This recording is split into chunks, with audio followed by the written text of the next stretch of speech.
At the Y piece, so, you know, either way, whatever. But this technically would be more reliable. This is an indication of what you're delivering, right? This is a little bit better indication, though, of what the patient's actually receiving. They should match, hypothetically. But I believe this here.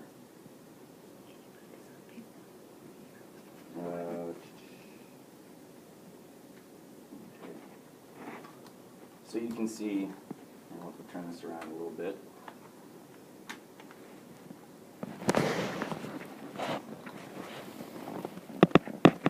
So this hose here is going from your APL valve down into your circuit there by the common gas manifold, right? This here is part of the scavenger system, along with this here, okay? This part here is the the ventilation. Here's the scavenger part. So your what am I trying to say? This is the scavenging from the APL valve. This is the scavenging from the ventilator. Okay, so these two corrugated tubes here is where all of your waste gas is going. And right here is is this an open system or a closed system? Open. What's a real easy way to tell the difference? Okay, what's the other way? What does a closed system have to have? Suction. Yeah, what else? A bag, right? Collection bag. So this is a open system. Here's where your suction is tied into that. Like in the video, I remember them telling you to like walk around the side of the machine and look on the. So you're just seeing that the mercury or the little ball lies midline. Is that correct? Yep. Okay. You want that in there to verify that your suction's working. Okay. Right. And here's how you adjust the amount of suction right there. Okay. Right. Now, keep in mind, every machine is going to look different to you, but it's having that understanding. If you have that understanding, you can go over here and dissect and say, okay, well, I know this is the scavenging system, right? You know that. So I got two tubes coming out of there. Okay, that makes sense that this is the scavenging, taking the scavenger gas away from the ventilator, and this is taking the scavenging gas away from the APL, right? So depending on whether this is open or closed, determines whether you're sending your fresh gas to the ventilator or off through the common gas manifold there, or common gas outlet, I mean. Okay? While I got this bad boy turned around, we'll just keep coming around this way. These are all color-coded hanger yolks, air, nitrous, and then the oxygen, for some reason on this machine, is off to the side. Not a big deal. But like I said, come over here and take a look later on. You'll notice that the pins for each gas are in different positions. Okay? That's that PIS system that we talked about earlier. Prevents you from putting the oxygen cylinder on the nitrous hookup.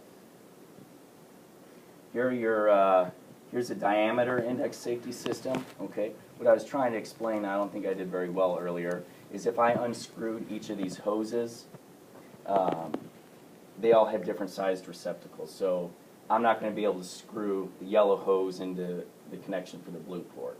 Okay, so this is what supplies all of our gas to the machine. These all go into the wall. Again, it's only going to let me plug the nitrous into the correct nitrous outlet in the wall. Most of these have like a nice little button to release. So you put it in the wall, and on the wall plate there's usually a button. You push it in and pull out. Okay?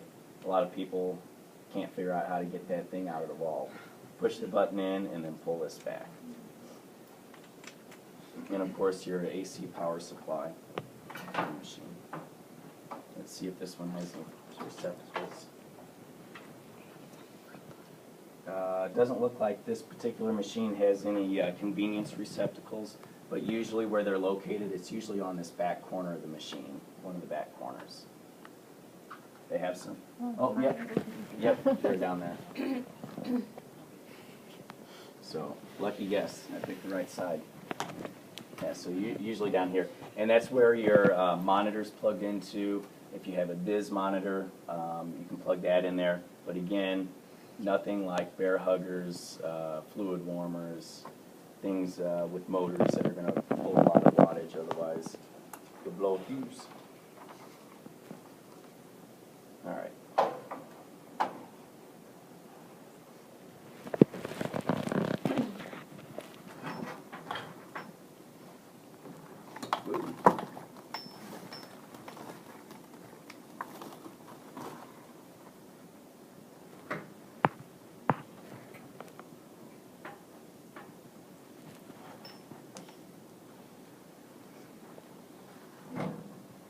Some machines have a little working surface here for you to set your paperwork on.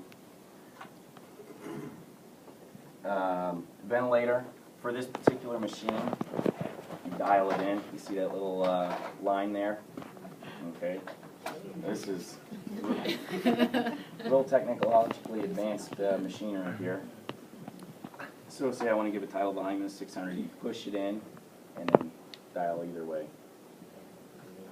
Your auxiliary oxygen, this is where you'll hook up your nasal cannula after you extubate your patient and before you transport them, you'll have that hooked up.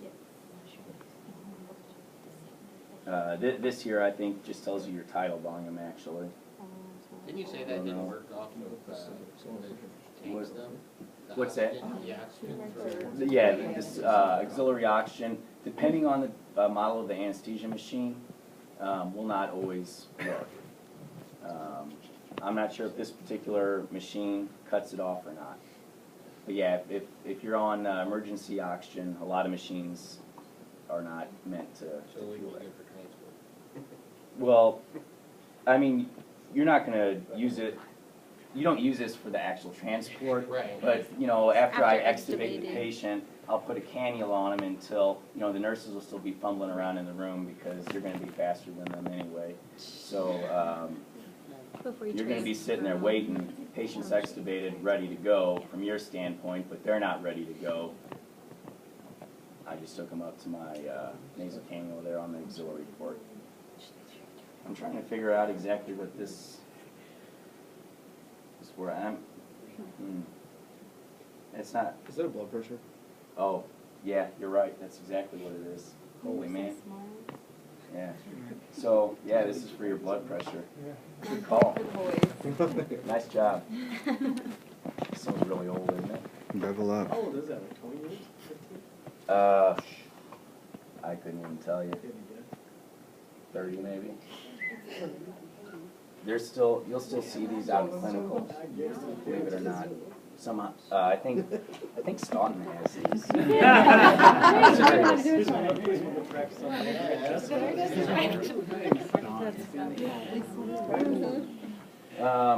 Up here, this is how you dial in your respiratory rate. You can dial in your IDE ratio here.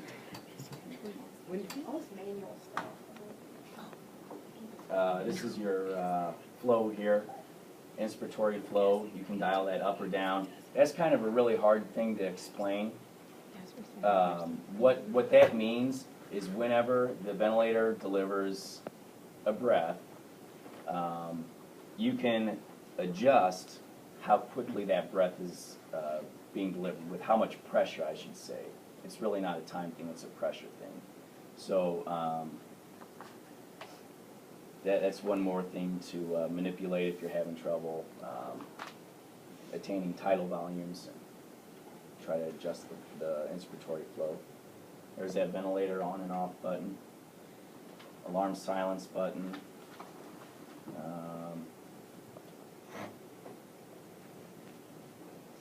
These are all oxygen alarms. Ventilator, this is all stuff for your ventilator here. O2 cal. this says 21% here. That's the button that when you do your oxygen calibration, you set it off and you push your 21% there, and it'll pop up and start waving at you when it's calibrated and it's all done. All right, so down here, here's where you turn this machine on and off. The one I showed you was kind of concealed on the side. This one's right here in the front. AC power fail, battery low, battery test, all warnings for you. Oxygen nitrous flow ratio. I guess that's telling you if there's something wrong and you're delivering more than a 70-30 concentration. And then your O2 supply pressure, that's your O2 failure alarm. Okay. You got 2 rows of gauges here. The bottom row of gauges tells you your tank pressures, and your top row of gauges tells you your pipeline pressures.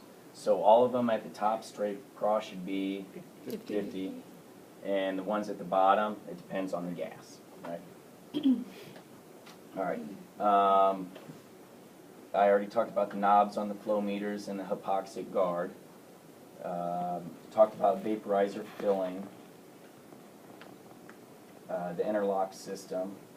So you can play around with it a little bit when you come here and take a closer look, but you can see, I think you can see, when you turn one on, there's bars that kind of move around in there, and that's what prevents you from using more than one gas.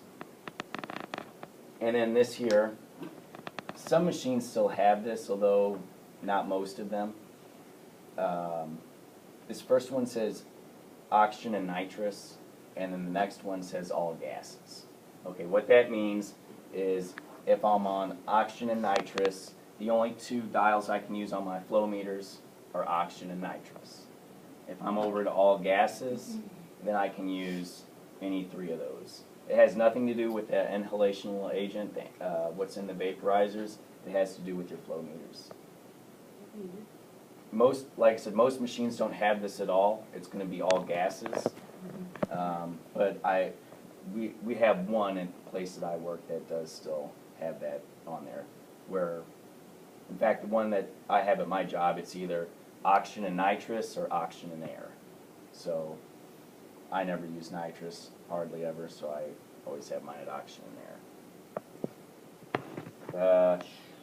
Right. Is there anything else that you guys can think of that I didn't cover in all that? I don't see anything off the top of my head. This says, open the APL valve, empty bag into scavenger system. Uh-huh. Like you just open the valve and then the bag will just... Well, once you open it all, you're going to have to squeeze the bag Oh, to physically. empty it. Okay. Yeah, and it'll just go out into the scavenger system. I mean, do you mind to plug it in and just run through what we have to test off on? Is that The one in there might work once I set it up. Okay. Towards the end of the day, when you guys are kind of playing around with things, some of you guys can be out here messing around with this one, half you in there, and I'll just kind of that'd be great. run through some stuff in there for you. So, Thank you. yep. Where this fresh gas outlet is, okay, a lot of machines have a button where you can push the button and open up. It would be sitting next to it, a little slot. I think I mentioned something like this to you guys last semester. If I'm doing a case, a MAC case where I want the patient to be breathing some supplemental oxygen, but there's a high risk of a fire, what I can do is I can dial in a little air with some oxygen, so I'm not delivering 100% through the nasal cannula. Instead, I'm delivering 60% through the nasal cannula. Well, that's where I would plug that nasal cannula in. It would go in right there.